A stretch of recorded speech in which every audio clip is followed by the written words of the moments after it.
Good morning વિદ્યાર્થી મિત્રો. આપણે પાઠ 2માં સ્વાધ્યાયમાં પ્રશ્ન ત્રીજાથી બાકી છે, પૂર્ણ કરીશું.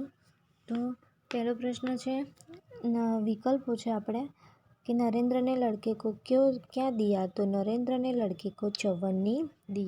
શું જવાબ આવશે? આ चवन्नी આવશે. समारोह के मुख्य अतिथि कौन थे? तो समारोह के मुख्य अतिथि महादेव गोविंद रानड़े थे. स्वयंसेवक क्या देकर लोगों को यथास्थान ले जा रहा था? तो એમાં જવાબ આવશે નિમંત્રણ પત્ર. એના પછી स्वागत समिति के सदस्य रानड़े को किस ओर ले जाने का प्रयास कर रहे थे? तो એમાં જવાબ આવશે मंच. किसे ढूंढने के लिए पूरी टीम लग गई? तो कप्तान. પછી પ્રશ્न 4, जो कोष्टक में से शब्दों को चुनकर समानार्थी शब्दों की जोड़ियाँ बनाएं और उनका वाक्य में प्रयोग कीजिए. હવે આપણે પહેલાં સમાનાર્થીનો શબ્દનો અર્થ બનાવવાનો છે અને પછી એનો વાક્યમાં પ્રયોગ કરવાનો છે. તો અહીંયા પહેલું છે, અહીંયા કામયાબીનો અર્થ શું થશે? સફળતા. સમાનાર્થી શું થશે? સફળતા. તો આપણે બે વાક્યો બનાવવાનું, એક કામયાબીનું અને એક સફળતાનું. તેમાં આપણે પહેલાં કામયાબીનું જોઈએ. તો कल्पना चावला ने अंतरिक्ष यात्रा में कामयाबी हासिल की थी. बीजो, सचिन रमेश तेंदुलकर ने क्रिकेट मैच में सफलता प्राप्त की. હવે અહીંયા બીજું जांच. जांचનું समानार्थी શું થશે? परीक्षण. तो राजा हिसाब की जांच करने राजमहल गए. પછી હવે પરીક્ષણનું, તો सभी शिक्षक परीक्षण कार्य में लगे थे. ત્રીજું ખ્યાલનું સમાનાर्थी થશે विचार. तो राजा को चोर का ख्याल आया. राजा को चोर का विचार आया. એના પછી ચોથું છે, अमीर तो धनवान. गांव के मुखिया अमीर आदमी है. धनवान गरीबों को लूट रहे हैं. એના પછી પાંચમું नुकसानનું समानार्थी हानि. तो सेठ को रुई के व्यापार में बहुत नुकसान हुआ. लाखा को व्यापार में बहुत हानि हुई.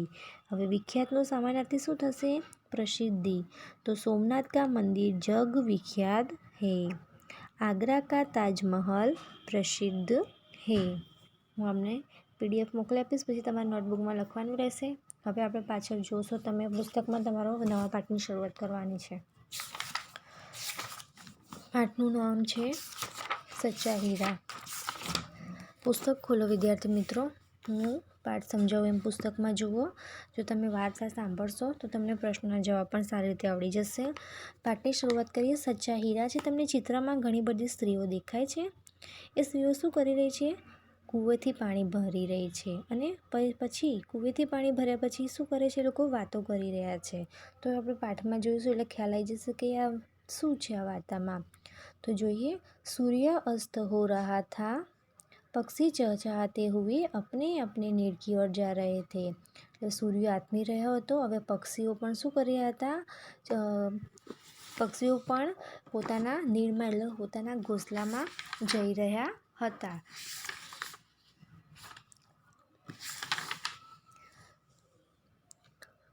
પક્ષીઓ પણ કલરવ કરતાં કરતાં પોતાના ઘોંસલામાં એટલે માળા તરફ જઈ રહ્યા હતા. गांव की कुछ स्त्रियां पानी लेने के लिए घड़े लेकर कुएं की ओर चल पड़ी. પછી ગામની કેટલીક સ્ત્રીઓ શું કરવા? પાણી લેવા માટે ઘડા લઈને કૂવા તરફ ચાલી નીકળે છે. पानी भरकर कुछ स्त्रियां तो अपने घरों को लौट गई, परंतु उनमें से 4 कुएं की पक्की जगह पर बैठकर आपस में इधर उधर की बातें करने लगी. બીજી કેટલીક સ્ત્રીઓ હતી એ તો પાણી ભરીને પોતાના ઘર તરફ પણ જઈ ચૂકી હતી, પણ એમાંની 4 જે સ્ત્રીઓ હતી એ કૂવાની જે આજુબાજુ પાકી જગત કરેલી હતી, કૂવાના પાકા કાંઠે પરસ્પર અહીંથી ત્યાંની વાતો કરવામાં લાગી જાય છે. વહ કહને લગી. એમાંથી કહેવા લાગે છે, ભગવાન સબકો મેરે જૈસા બેટા દે. એ શું કહે છે કે ભગવાન બધાને મારા જેવો દીકરો આપે. મેરા બેટા લાખોं में एक है. મારો દીકરો તો લાખોમાં એક છે. उसका कंठ बहुत मधुर है. એનો કંઠ, એનો સ્વર છે ને બહુ જ મધુર છે. वह बहुत अच्छा गाता है, એ બહુ જ સરસ ગાય છે. उसके गीत को सुनकर कोयल और मैना भी चुप हो जाती है. તો શું કહે છે કે એનો અવાજ સાંભળીને તે કોયલ અને મેના પણ ચૂપ થઈ જાય છે. लोग बड़े चाव से उसका गीत सुनते हैं. બધા બહુ જ ધીરજથી मनથી એના ગીત સાંભળતા હોય છે. उसकी बात सुनकर दूसरी स्त्री का मन हुआ. પછી આ પહેલી સ્ત્રીની વાતો સાંભળે છે ને એટલે બીજી સ્ત્રી હોય છે ને એટલે એને પણ મનમાં ઈચ્છા થાય છે કે હું પણ કંઈક મારા દીકરા વિશે જણાવું. તો વો ભી अपने बेटे की प्रशंसा કરે. એટલે શું કહે છે, એ પણ મારા દીકરાની પ્રશંસા કરે, એટલે મતલબ મારા છોકરાની હું પ્રશંસા કરું. उसने पहली स्त्री से कहा, એ પહેલી સ્ત્રીને કહે છે કે મેરે બેटे की बराबरी कोई नहीं कर सकता, કે મારા છોકરા જોડે કોઈ પણ સરખામણી કરી શકતું નથી. वह बहुत भी शक्तिशाली और बहादुर है. બહુ શક્તિશાળી અને બહાદુર છે. वह बड़े बड़े बहादुरों को भी पछाड़ देता है. બહુ મોટા મોટા બહાદુરોને પણ એ પછાડી દે છે. वह आधुनिक युग का भीम है. એ આધુનિક યુગનો ભીમ છે. यह सब सुनकर तीसरी औरत भला कैसे चुप रहती. બધું સાંભળીને ત્રીજી औरत હતી એ કેમ નહીં ચૂપ રહે. वह बोल उठी, એ પણ બોલી ઉઠે છે. मेरा बेटा साक्षात बृहस्पति का अवतार है. એટલે શું કહે છે કે મારો દીકરો તો શું છે, સાક્ષાત શેનો અવતાર છે, બૃહસ્પતિનો અવતાર છે. વહ જો કુછ પડતા હૈ એકદમ યાદ કર લેતા. એ જે પણ કંઈ વાંચે તો એને એકદમ જ યાદ રહી જાય છે. ऐसा लगता है मानो उसके कंठ में सरस्वती का निवास हो. જાણે એના કંઠમાં સરસ્વતીનો નિવાસ હોય, સરસ્વતીનો વાસ રહેલો હોય. तीनों औरतों की बात सुनकर चौथी स्त्री चुपचाप बैठी रही. ત્રણેય સ્ત્રીઓ વાતો કરે છે પણ જે ચોથી સ્ત્રી હોય છે એ તો ચૂપચાપ બેસી રહે છે. उसने अपने बेटे के बारे में कुछ ना कहा. એ પોતાના દીકરા વિશે કંઈ કહેતી જ નથી. પહેલીને ઉસે ટોકતે હુએ કहा. પહેલી જે સ્ત્રી હોય છે એને કહે છે કે ક્यों बहन तुम चुप हो, કે કેમ બેન તું ચૂપ છે. तुम भी तो अपने बेटे के बारे में कुछ बताओ, કે તું પણ તારા કંઈ દીકરા વિશે કંઈ જણાવ અમને. તો ચોથી સ્ત્રીને બળે એ સહજ ભાવ से कहा. એટલે ચોથી સ્ત્રી હોય છે બહુ જ વિનમ્રતાથી કહે છે કે મેં अपने बेटे की क्या प्रशंसा करूँ. તો શું કહે છે કે હું મારા દીકરાની શું પ્રશંસા કરું.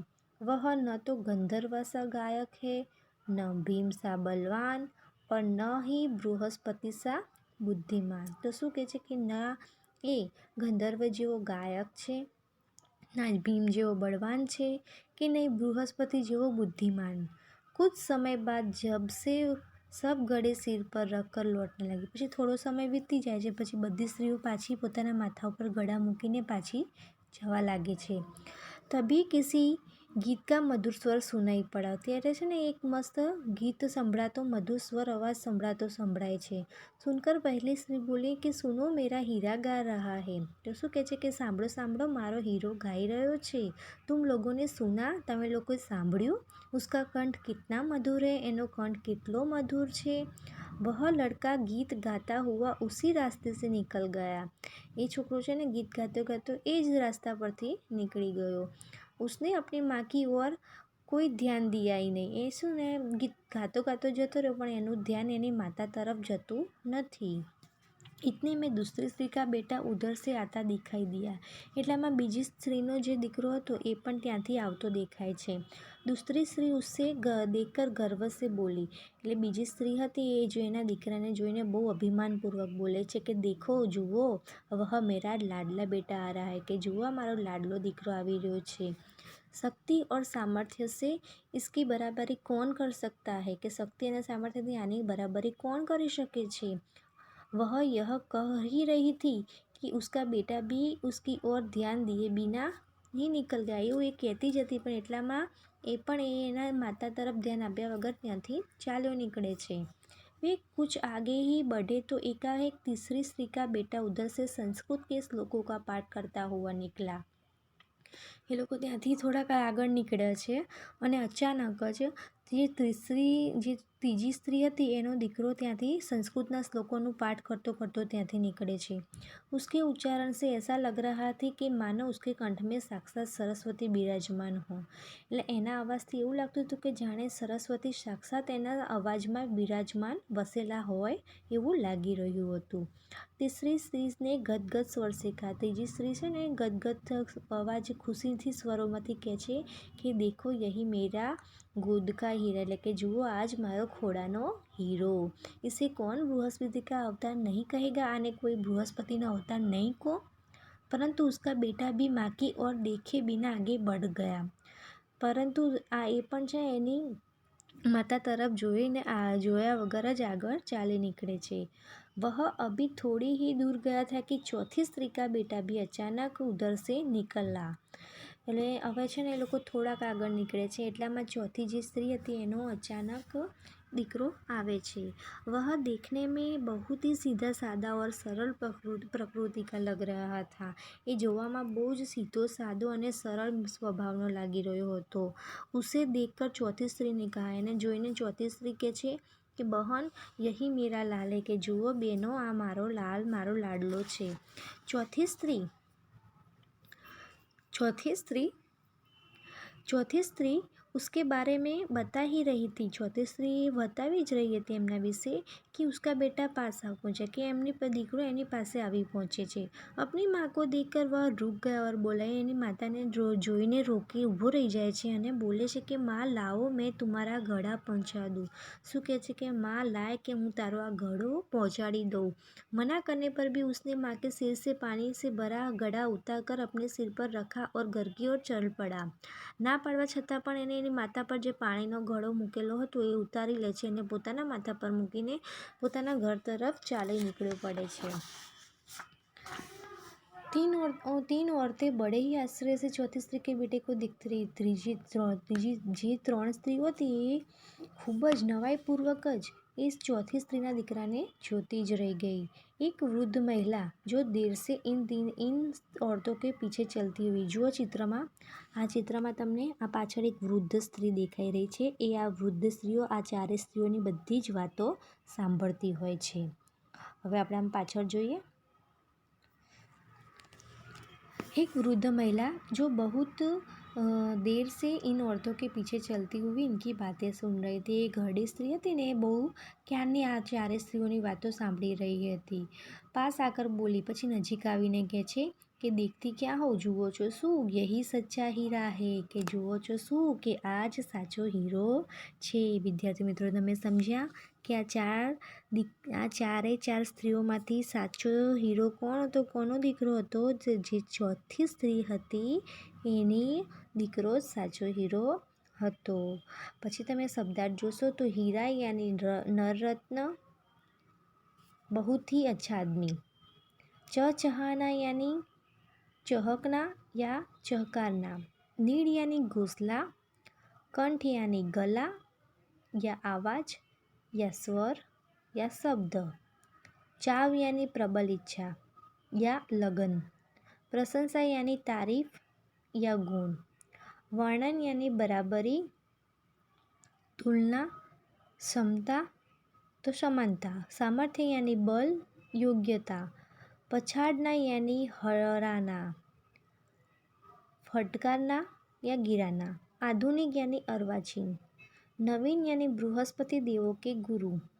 साक्षात यानी सामने सम्मुख प्रत्यक्ष। मूर्तिमान। निवास यानी घर रहने का स्थान। टोकना यानी रोकना या पूछताछ करना। मधुर यानी मीठा। गर्व यानी अभिमान। प्रकृति यानी स्वभाव। वे मुहावरे छे तो चल पड़ना यानी गमन करना। इधर उधर की बातें करना तो यानी गप ठोकना। लाखों में एक होना यानी विशिष्ट होना। प्रशंसा करना यानी तारीफ करना। पछाड़ देना यानी हराना गिराना। बराबरी करना यानी मुकाबला करना। सच्चा हीरा होना तो अच्छा आदमी होना। વિદ્યાર્થી મિત્રો આપણે અભ્યાસ આવતા લેક્ચરમાં જોઈશું। અભ્યાસ સ્વાધ્યાય આપણે આવતા લેક્ચરમાં જોઈશું વિદ્યાર્થી મિત્રો। પછી આપણે એના પછીનો પાઠ જોઈશું। તો વિદ્યાર્થી મિત્રો ત્યાં સુધી ધન્યવાદ।